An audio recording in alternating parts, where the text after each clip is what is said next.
Hello students, स्वागत है आपका विद्यार्थी कोचिंग सेंटर के इस यूट्यूब चैनल पे।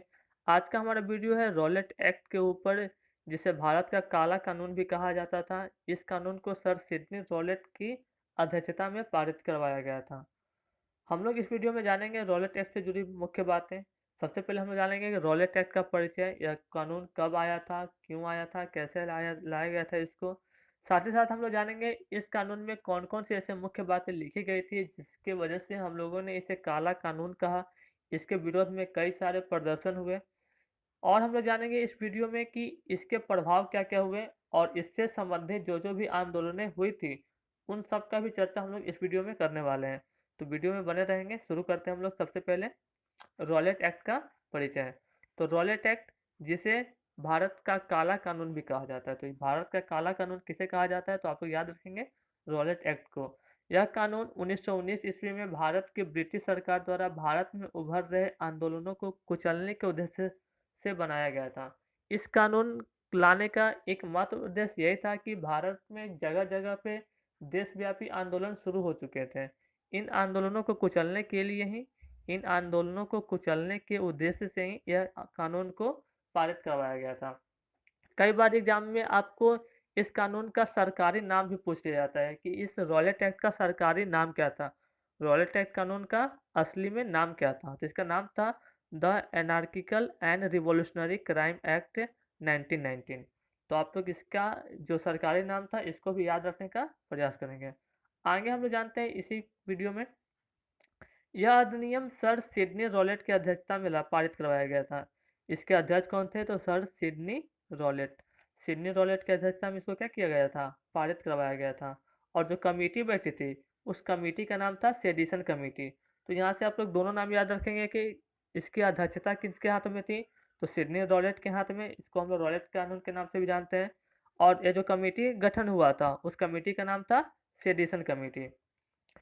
इस अधिनियम को भारतीय सदस्यों में एकजुट होकर किए गए विरोध के बावजूद भी जल्दबाजी में पारित कर दिया गया था। तो ऐसा नहीं है कि भारतीय लोग इसका विरोध नहीं कर रहे थे, पर फिर भी इस कानून को जल्दीबाजी में पारित करवा दिया गया था। आगे बढ़ते हैं हम लोग। इस कानून की मुख्य बातें, इस कानून में ऐसी क्या क्या से मुख्य बातें थी जिसकी वजह से हम लोगों ने इसे काला कानून का दर्जा दिया था। तो आइए देखते हैं इस कानून से जुड़ी मुख्य बातें। इस कानून के तहत ब्रिटिश सरकार को यह अधिकार हो गया था कि वह किसी भी भारतीयों पर अदालत में बिना मुकदमा चलाए उसे जेल में बंद कर सकते थे। बिना मुकदमा चलाए वो लोग किसी भी भारतीय को जेल में बंद कर सकते थे। इस कानून के तहत अपराधी को उसके खिलाफ मुकदमा दायर करने वाले तक का नाम तक जानने का अधिकार नहीं था। किसी भारतीय के ऊपर कौन मुकदमा दायर किया है उसके बारे में नाम तक भी जानने का अधिकार नहीं दिया गया था इस कानून में। तो ये थी पहली बात है। दूसरी बात हम लोग जानेंगे कि राजद्रोह के मुकदमे में सुनवाई के लिए, वैसा मुकदमा जो राजद्रोह से रिलेटेड था, उसके लिए एक अलग से न्यायालय स्थापित करने की मांग की गई थी उस कानून के जरिए। तीसरा था, मुकदमे के फैसले के बाद किसी न्यायालय में अपील करने का अधिकार नहीं होना चाहिए। हमारे यहाँ होता है, अगर कोई डिस्ट्रिक्ट कोर्ट फैसला सुनाती है तो हम लोग हाई कोर्ट जाते हैं, उसके बाद सुप्रीम कोर्ट जाते हैं। पर यहाँ पे ऐसा नहीं था। एक बार अगर किसी न्यायालय ने कोई फैसला सुना दिया तो उस फैसले के खिलाफ हम लोग नहीं जा सकते थे। चौथा था इसमें कि राजद्रोह का मुकदमा में जजों को बिना जूरी सहायता, ये जूरी वर्ड आप लोग याद रखें, जजों के समूह को हम लोग जूरी कहते हैं, तो बिना जूरी सहायता से सुनवाई करने का अधिकार होना चाहिए था। मतलब कोई एक जज ही क्या कर सकता है, पूरे फैसले की देखरेख कर सकता है। तो ये बातें थी उस कानून में। पांचवा था उस कानून का ये बात कि सरकार को यह अधिकार होना चाहिए कि वह बलपूर्वक प्रेस की स्वतंत्रता का अधिकार छीन ले।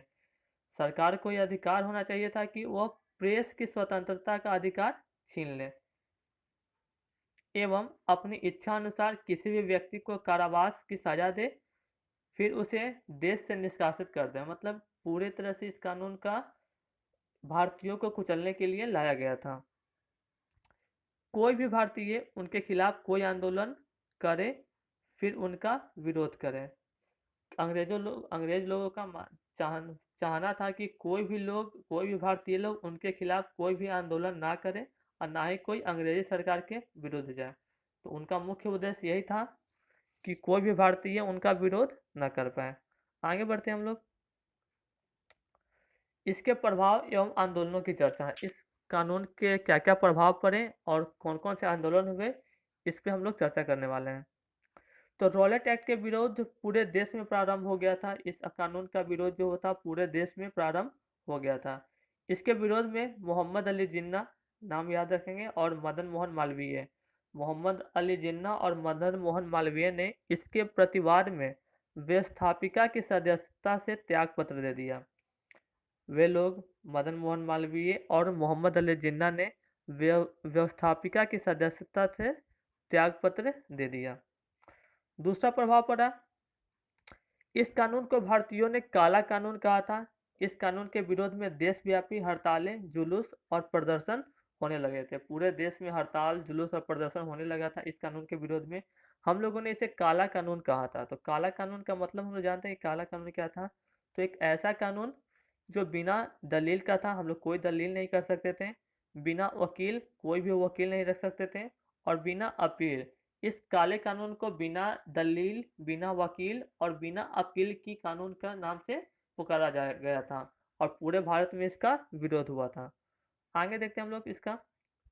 24 फरवरी 1919 को गांधी जी ने मुंबई में एक सत्याग्रह सभा का आयोजन किया। डेट आप लोग याद रखेंगे, 24 फरवरी 1919 को गांधी जी ने मुंबई में एक सत्याग्रह सभा का आयोजन किया, जिसमें उन्हें होम रूल लीग के सदस्यों का समर्थन मिला। जो होम रूल के जो सदस्य थे, उन्होंने उन्होंने भी गांधी जी का संपूर्ण समर्थन दिया था इस सत्याग्रह में। पर इस सत्याग्रह का कोई खास प्रभाव नहीं पड़ा। बाद में गांधी जी को हड़ताल भी बुलाना पड़ा था, वो हम लोग आगे देखते हैं। 6 अप्रैल 1919 को गांधी जी ने देशव्यापी हड़ताल बुलाया। वो जो सत्याग्रह किए उसे कोई बात नहीं बना, तो 6 अप्रैल 1919 को गांधी जी ने देशव्यापी हड़ताल का आयोजन किया। 8 अप्रैल 1919 को गांधी जी को गिरफ्तार कर लिया गया। गांधी जी ने 6 अप्रैल को हड़ताल बुलाया, पर 8 अप्रैल को ही गांधी जी को गिरफ्तार कर लिया गया। आगे देखते हैं हम लोग। 9 अप्रैल को पंजाब के दो राष्ट्रवादी नेता सैफुद्दीन किचलू और डॉक्टर सत्यपाल को ब्रिटिश अधिकारियों ने बिना किसी कारण के गिरफ्तार कर लिया गया। ये नाम भी आप लोगों के लिए काफ़ी ज़्यादा इंपॉर्टेंट हो गए। एक सैफुद्दीन किचलू और डॉक्टर सत्यपाल, ये दो नाम जो पंजाब के राष्ट्रवादी नेता थे, सैफुद्दीन किचलू और डॉक्टर सत्यपाल को ब्रिटिश सरकार ने बिना किसी कारण के गिरफ्तार कर लिया था। 13 अप्रैल 1919 को पंजाब के अमृतसर के जलियांवाला बाग में कुछ लोग अपने नेता सैफुद्दीन और सत्यपाल की गिरफ्तारी के विरोध में शांतिपूर्ण तरीके से प्रदर्शन कर रहे थे। तो जैसा कि आप लोगों ने जाना कि 9 अप्रैल को उनके नेता सैफुद्दीन किचलू और सत्यपाल को अंग्रेजी सरकार ने बिना किसी कारण के गिरफ्तार कर लिया था। तो उन्हीं के विरोध में, उन्हीं के गिरफ्तारी के विरोध में वे लोग शांतिपूर्ण तरीके से प्रदर्शन कर रहे थे।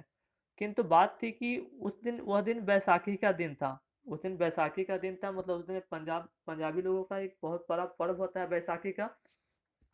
तो इस पर्व की वजह से वहाँ पे हजारों लोगों की भीड़ इकट्ठा हो गई थी। वहाँ पे बगल में एक मेला भी शायद बोला जाता है कि मेला था वहाँ पे, इसलिए जलियांवाला बाग में काफ़ी ज़्यादा लोग एकत्रित हो गए थे। इस भीड़ पर अंग्रेजी फौज ने फौज ने जनरल ओ डायर, नाम याद रखेंगे, जनरल ओ डायर के आदेश पर उन निहत्थे प्रदर्शनकारियों एवं लोगों पर गोलियां चलवा दी। जब वे लोग जलियांवाला बाग में एकत्रित हो गए थे, तो जनरल ओ डायर के आदेश पर अंग्रेजी फौज ने उन पर गोलियां चलवा दी, जिसमें कई लोगों की जान चली गई। बहुत सारे लोग इसमें मारे गए थे। इस घटना को हम लोग जलियांवाला बाग हत्याकांड या फिर जलियांवाला बाग नरसंहार के नाम से जानते हैं।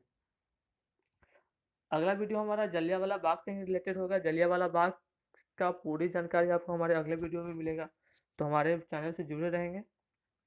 आगे उम्मीद करते हैं समझ में आया होगा आप लोगों को रॉलेट एक्ट कानून के बारे में। अगर आया है तो वीडियो को लाइक करें और चैनल को सब्सक्राइब जरूर करें। Thank you.